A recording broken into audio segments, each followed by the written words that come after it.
Hola amigos parantos kumaha damangos. Di video kali ini kita akan membawakan sebuah alur cerita dari sebuah anime Jepang yang berjudul Akame ga Kill, yang menceritakan seorang pemuda desa yang pergi ke ibu kota untuk menggapai cita-citanya menjadi seorang prajurit kerajaan.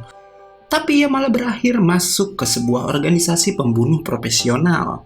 Gimana ya keseruan ceritanya tanpa banyak basa-basi? Daripada nanti jadi basi, kita langsung aja. Tapi sebelum mulai harap cek dulu kuota kalian. Kalau sekarat bisa numpang movie tetangga. Bruh.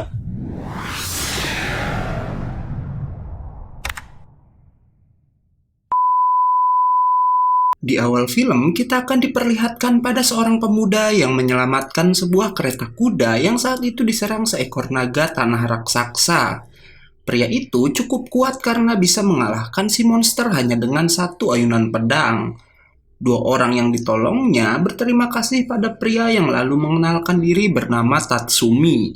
Tatsumi bilang sebentar lagi ia akan menjadi pria paling terkenal karena cita-citanya pergi ke ibu kota kerajaan yang katanya ia ingin sukses dan terkenal, yang adalah impian para setiap lelaki yang berasal dari desa. Namun dua pria itu menasehati Tatsumi kalau di ibu kota banyak monster yang lebih jahat ketimbang naga tanah yang baru saja ia kalahkan. Ternyata yang dimaksud dua orang ini adalah para manusia yang berhati iblis dan bahkan lebih kejam dari monster. Tatsumi pun lalu tiba di ibu kota dan langsung mendaftarkan diri menjadi seorang prajurit. Sebenarnya ia bisa aja diterima menjadi seorang prajurit kerajaan, tapi si Tatsumi yang menyombongkan kekuatannya bilang harusnya ia langsung diangkat menjadi seorang kepala regu, yang membuatnya langsung diusir dari tempat itu. Tatsumi lalu didatangi seorang gadis bohai yang bilang ia tahu caranya agar Tatsumi bisa dengan mudah mendapatkan apa yang ia inginkan. Tapi gadis itu bilang jika ingin tahu caranya terlebih dahulu si Tatsumi harus mentraktirnya. Mereka berdua akhirnya pergi ke sebuah bar dan gadis itu bilang kalau mau diterima jadi prajurit, Tatsumi harus punya uang dan juga kenalan. Mendengar itu, Tatsumi pun langsung mengeluarkan sekantung besar uang yang katanya ia dapatkan dari sayembara mengalahkan para monster saat perjalanan menuju ke ibu kota. Gadis itu mengatakan kalau ia punya kenalan dan dengan uang sebanyak itu, Tatsumi bisa langsung menjadi seorang komandan. Tatsumi yang polos tanpa curiga membiarkan gadis tersebut membawa uangnya dan terus menunggu di bar hingga malam hari. Namun gadis itu tak kunjung kembali. Si Tatsumi baru sadar kalau ia baru aja ditipu setelah seorang pekerja di bar memberitahukan hal itu. Karena semua uangnya habis, Tatsumi pun terpaksa tidur di jalanan hingga tak lama ada kereta kuda yang berhenti di dekatnya. Kereta itu ditumpangi oleh seorang nona muda bernama Arya yang langsung menemui Tatsumi, dan karena Arya tahu Tatsumi sedang kesulitan, ia langsung menawarkan bantuan dengan mengajak Tatsumi tinggal di rumahnya. Tatsumi lalu ikut ke rumah besar Arya dan bertemu dengan kedua orang tuanya. Dia merasa bersyukur di ibu kota masih ada orang baik seperti mereka. Tatsumi pun menceritakan maksudnya datang ke ibu kota yang katanya ia ingin sukses di militer karena ingin menyelamatkan desanya. Ayah Arya lalu memberitahu jika kerajaan mereka dikelilingi oleh tiga bangsa lain dan kalau Tatsumi berniat menjadi seorang prajurit, ia bisa aja ditempatkan di perbatasan untuk bertarung. Tapi si Tatsumi yang niatnya udah bulat tak mengkhawatirkan hal tersebut. Arya bertanya apa Tatsumi pergi dari desanya seorang diri dan Tatsumi pun bercerita kalau sebenarnya ia pergi dengan kedua temannya yang bernama Ieyasu dan Yasuo. Sebelum pergi, kepala desa memberikan sebuah patung kecil yang ia bilang bisa menolong Tatsumi saat ia berada dalam kesulitan. Setelah meninggalkan desa, di dalam perjalanan mereka bertiga diserang gerombolan perampok yang membuat ketiganya berpisah. Tatsumi bilang ia tak mengkhawatirkan kedua temannya karena mereka itu cukup kuat, tapi Ieyasu sangat buruk dalam menentukan arah. Mendengar itu, ayah Arya bilang ia akan meminta bantuan kenalannya di militer agar mau merekrut Tatsumi. Bukan hanya itu, ia pun akan membantu mencari kedua temannya. Keesokan harinya, Tatsumi pun menemani Arya berbelanja. Ia lalu berbincang dengan pengawal Arya yang menunjukkan Tatsumi istana kerajaan mereka. Tatsumi bertanya apa di istana itu tempat tinggal Kaisar Agung yang mengatur seluruh negara. Tapi si pengawal memberitahukan sebuah rahasia jika sebenarnya sang kaisar hanyalah seorang anak-anak. Dan karena itu selama ini Perdana Menteri lah yang mengatur kaisar dari balik layar. Bahkan katanya karena dialah sebab kerajaan mereka menjadi busuk, tapi Tatsumi tak boleh mengatakan apa-apa karena hal itu sangat berbahaya. Dari sana Tatsumi tahu kalau pajak besar yang dibebankan pada desanya diatur oleh si Perdana Menteri dan ia pun terlihat sangat marah. Si pengawal lanjut menunjukkan poster buronan dari sebuah kelompok pembunuh yang bernama Night Raid, yang katanya sangat ditakuti di ibu kota kerajaan. Target mereka adalah orang-orang kaya dan para pejabat ibu kota dan kelompok itu selalu bergerak pada malam hari. Dan benar aja karena pada malam harinya Night Raid muncul dan langsung menghabisi orang tua Arya. Tatsumi yang merasakan hawa membunuh yang sangat besar pun keluar dari kamarnya dan melihat secara langsung para anggota Night Raid yang dengan sangat mudahnya membunuh para penjaga. Sementara Arya dibawa lari oleh salah satu pengawal ke sebuah gudang yang ada di dalam hutan. Tatsumi berhasil menyusul Arya, tapi kemudian seorang anggota Night Raid yang bernama Akame muncul di belakangnya. Tapi anehnya Akame tak menyerang Tatsumi yang ia bilang laki-laki itu bukanlah targetnya. Akame langsung membunuh pengawal yang bersama Arya dan berniat untuk membunuh gadis muda itu juga. Tapi Tatsumi lalu melindungi Arya dan berniat berhadapan dengan Akame. Akame bilang walau Tatsumi bukan targetnya, ia akan tetap membunuh jika si Tatsumi menghalanginya. Tatsumi yang menyadari perbedaan kekuatan pun memaksa untuk melawan Akame walau kemudian ia bisa dikalahkan dengan mudah. Beruntung tusukan Akame mengenai patung pemberian kepala desanya. Akame kemudian berniat membunuh Tatsumi, tapi ia dihentikan oleh anggota Night Raid lain yang ternyata adalah wanita yang sebelumnya membawa kabur uang Tatsumi.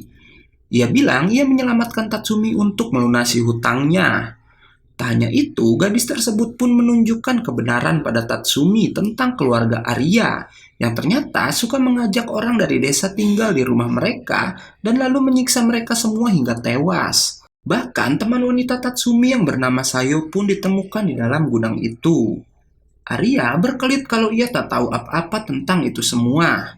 Tapi ternyata Ieyasu juga dikurung di sana dan memberitahu Tatsumi kalau Arya mengajaknya dan Sayo makan di rumah keluarga mereka dan membuat keduanya pingsan. Setelah itu bahkan Arya menyiksa Sayo sampai tewas. Si Arya lalu berteriak kayak orang gila dan berkata apa yang salah dengan perbuatannya yang seorang gadis kaya menyiksa para orang udik dari desa. Saat Akame akan membunuh Arya, lagi-lagi Tatsumi menghentikannya dan ternyata kali ini karena Tatsumi ingin membunuh Arya dengan tangannya sendiri. Tatsumi pun lalu menemui Ieyasu yang sudah terluka sangat parah. Akame bilang Ieyasu sudah diracuni oleh ibu Arya dan tak mungkin bisa selamat. Benar aja, Ieyasu pun tewas setelah bercerita kalau Sayo tak pernah menyerah saat ia disiksa Arya. Dan itu membuat Sayo terlihat keren, dan karena itu juga si Ieyasu pun ingin saat terakhirnya terlihat keren seperti Sayo. Tanpa diduga, saat Tatsumi sedang bersedih atas kematian kedua temannya, wanita yang diketahui bernama Leone lalu membawa Tatsumi dan dengan sepihak memutuskan kalau mulai saat ini Tatsumi resmi bergabung dengan Night Raid. Anggota yang lain langsung menyetujui ide Leone dan membawa Tatsumi pergi ke markas rahasia mereka. Keesokan harinya, Leone pun mengenalkan Tatsumi pada para anggota Night Raid yaitu Sele, Mine, Bulat, Lubok, dan Akame. Di sana ada bos mereka juga yang langsung bertanya tentang Tatsumi dan menyuruh Akame mengumpulkan anggota lain untuk membahasnya. Si bos pun lalu dengan resmi mengajak Tatsumi bergabung. Tatsumi bilang jika tujuan sebenarnya ke ibu kota untuk jadi prajurit kerajaan, tapi setelah mengetahui kejamnya ibu kota, Tatsumi pun terlihat ragu. Bulat yang ternyata adalah mantan prajurit kerajaan pun lalu meyakinkan Tatsumi untuk bergabung. Karena emang ibu kota dipenuhi oleh iblis korup dan tugas Night Raid adalah membereskan mereka semua. Si bos lalu menceritakan sejarah Night Raid yang ternyata dibentuk oleh pasukan revolusi anti kerajaan untuk melakukan operasi pembunuhan secara rahasia, dengan tujuan utama mereka adalah membunuh sang Perdana Menteri dan setelahnya membuat sebuah kerajaan baru tanpa korup. Mendengar itu, Tatsumi pun setuju untuk bergabung agar desanya bisa terlepas dari kejamnya sang Perdana Menteri. Sang bos lalu menugaskan Akame melatih Tatsumi, tapi si Akame malah selalu mengajak Tatsumi memasak untuk anggota lain setiap hari.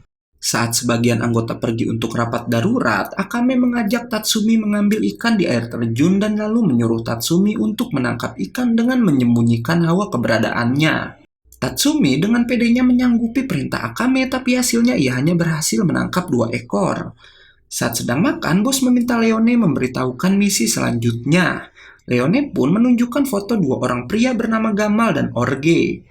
Gamal adalah pedagang minyak yang menyuap Orge yang adalah seorang polisi kerajaan untuk melancarkan bisnisnya. Bahkan klien yang meminta keduanya dibunuh sangat dendam karena tunangannya dijatuhi hukuman mati. Karena Orge sering berbohong dan melimpahkan kejahatan Gamal pada orang lain.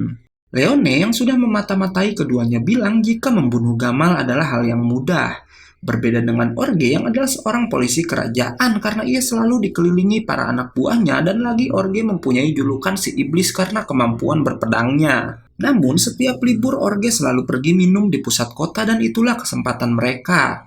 Tapi karena poster Akame sudah tersebar di pusat kota, si bos bilang misi kali ini tak mungkin diberikan kepadanya. Leona yang tak ada di daftar buronan pun mengajukan diri karena emang anggota lain sedang melakukan rapat darurat dan tak berada di markas. Tatsumi sangat semangat ingin melakukan misi tersebut, tapi Akame menyaksikan Tatsumi bisa membunuh orang dengan dirinya yang sekarang. Akame tak membicarakan kemampuan bertarung Tatsumi, tapi yang ia khawatirkan Tatsumi tak akan bisa membunuh orang karena sebelumnya ia membunuh Arya hanya karena Tatsumi benci pada gadis itu. Namun Tatsumi meyakinkan akan membunuh targetnya karena mendengar alasan orang yang telah menyewa jasa mereka. Akame berkata jika Tatsumi bisa menyelesaikan misi itu, maka ia akan resmi diangkat sebagai anggota dan mengingatkan kalau kesombongan hanya akan membawanya pada kematian. Leone pun menceritakan masa lalu Akame yang sejak kecil ia dan adiknya dibawa pasukan kerajaan untuk dilatih sebagai pembunuh bersama anak-anak lainnya. Akame yang saat itu udah menjadi pembunuh untuk pihak kerajaan bertugas menghabisi bos dari Night Ride. Tapi akhirnya ia malah bergabung dengan pasukan revolusi setelah mengetahui sisi gelap dari ibu kota. Leone dan Akame pun langsung pergi ke tempat Gamal dan bisa membunuhnya dengan mudah, sementara Tatsumi ditugaskan membunuh Orge seorang diri. Tatsumi berhasil menjebak Orge ke sebuah tempat sepi dan langsung menyerang hingga bisa melukai perutnya. Tapi ternyata Orge masih bisa bangkit dan berbalik menyerang Tatsumi. Mereka bertarung menggunakan pedang dan si Orge akhirnya mengetahui kalau yang memberikan misi pada Night Ride pastilah wanita yang baru saja ia jebak tunangannya hingga dihukum mati. Orge bilang setelah ini ia akan membunuh wanita itu beserta seluruh keluarganya. Mendengar itu, Tatsumi sangat marah dan bisa memutuskan kedua lengan Orge. Setelahnya, Tatsumi pun bisa membunuh Orge dan melaporkan keberhasilan misinya pada bos mereka. Tatsumi menyombongkan diri di depan Akame, tapi si Akame malah membuka baju dan celana yang dikenakan oleh Tatsumi. Ternyata Akame melakukan itu karena khawatir jika Tatsumi sudah diracuni oleh targetnya. Karena dulu pernah ada anggota baru mereka yang berhasil menyelesaikan misi, tapi malu memberitahu jika ia sebenarnya juga terluka hingga akhirnya orang itu tewas dan part 1 pun selesai. Oke, selesai part 1-nya, datang lagi besok buat kelanjutan ceritanya. Dan karena videonya udah habis, gue Ega undur-undur dan Gayatri Movie pamit.